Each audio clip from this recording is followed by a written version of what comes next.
Hey everyone! In this video, I'm going to show you how to cancel a RIA money transfer.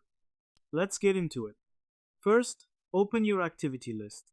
The first step is to get into your account and find the list of all the money you have sent recently.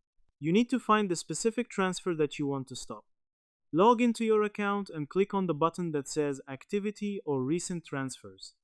Look through the list until you see the transfer you want to cancel and click on it, because the system needs to know which specific pile of money you are talking about. You have to open this list so you can see the details of the transfer. Without this step, the computer wouldn't know which transaction you want to cancel. Next, check the transfer status. You need to look at the screen to see if the money is still available to be stopped. Look for a label or a note on the screen that tells you where the money is. Make sure the status say pending, because you can only stop it if it is still in progress. If the person has already taken the cash, the system cannot pull it back for you. Checking this ensures that the cancel button will actually work when you click it, so you know exactly what to expect. Next, click the stop button. Now you are going to find the specific button that tells the system to stop the transfer and start the process of giving your money back.